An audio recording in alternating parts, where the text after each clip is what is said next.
Assalamualaikum warahmatullahi wabarakatuh. Perkenalkan, nama saya Maulana Agung Prasetyo dengan NIM 231080231, kelas manajemen kinerja A. Pada kesempatan kali ini saya akan menjelaskan tentang performance management leadership.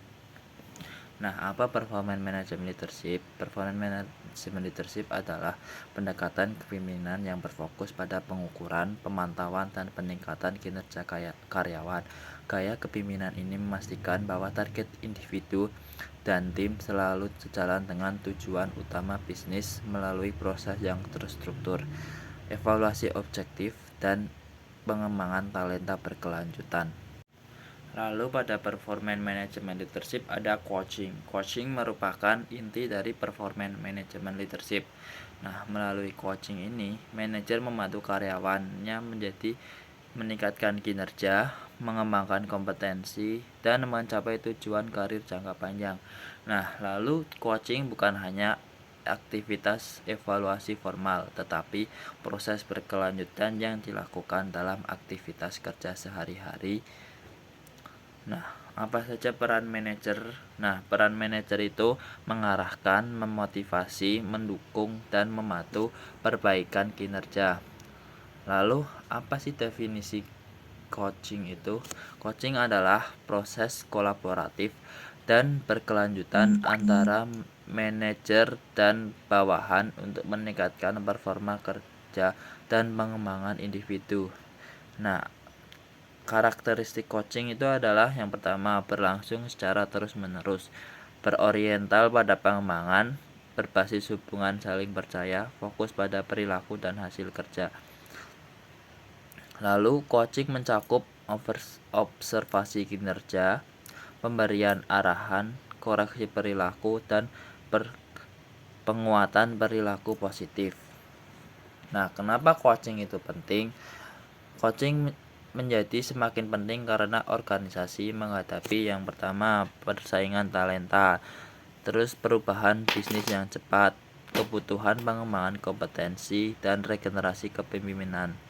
Nah, penelitian ini menunjukkan bahwa coaching membantu meningkatkan pencapaian target, memperjelas peran kerja, meningkatkan task performance, dan mendukung pengembangan karir.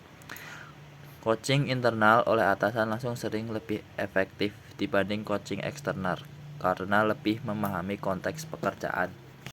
Lalu ada guiding principle of coaching. Nah, apa itu?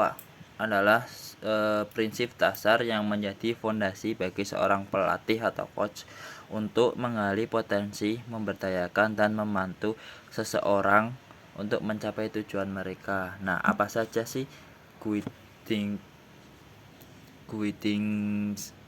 principle of coaching ini? Yang pertama ada a good coaching relationship is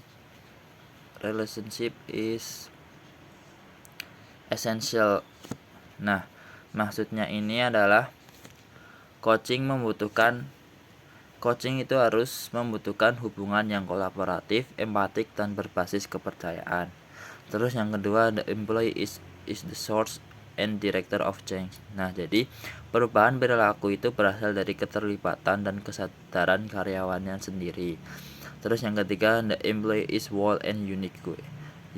Setiap individu itu memiliki pengalaman, kebutuhan, dan motivasi yang berbeda. Jadi harus dibedakan antara karyawan lain dengan karyawannya yang lain.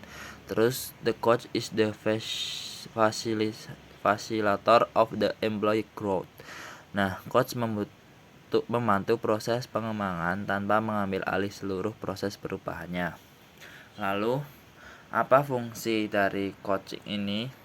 Yang pertama itu membantu karyawan memahami cara meningkatkan kinerja, terus mengarahkan pengembangan pengetahuan dan keterampilan, memberikan dukungan saat karyawan menghadapi kesulitan, meningkatkan rasa percaya diri dan motivasi kerja, membantu pengembangan kemampuan untuk tanggung jawab yang lebih besar. Lalu ada Jack Welch as a performance management leader. Nah, jadi Jack Welch ini yang di General Electric atau ini dikenal itu sebagai salah satu contoh performance management leader yang aktif melakukan coaching. Nah, praktik coaching Wells ini yang pertama itu berkomunikasi langsung dengan manajernya, terus menetapkan target yang jelas, memonitoring perkembangan secara rutin, memberikan feedback tertulis, dan memberi penghargaan terhadap pencapaian karyawan. Nah, pada pendekatan Well ini menunjukkan bahwa coaching efektif membutuhkan keterlibatan pemimpin, konsistensi feedback, dan perhatian terhadap pengembangan individu.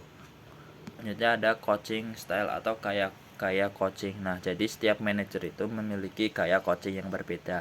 Nah, yang berbeda itu berdasarkan apa? Berdasarkan kepribadiannya, preferensi komunikasinya, dan pendekatan interpersonal. Nah, salah satu contoh gaya coaching itu adalah ada empat coaching styles utama, yaitu driver, persuaders, amiable, terus analyzer. Nah, dari keempat itu tidak ada gaya yang paling unggul secara universal.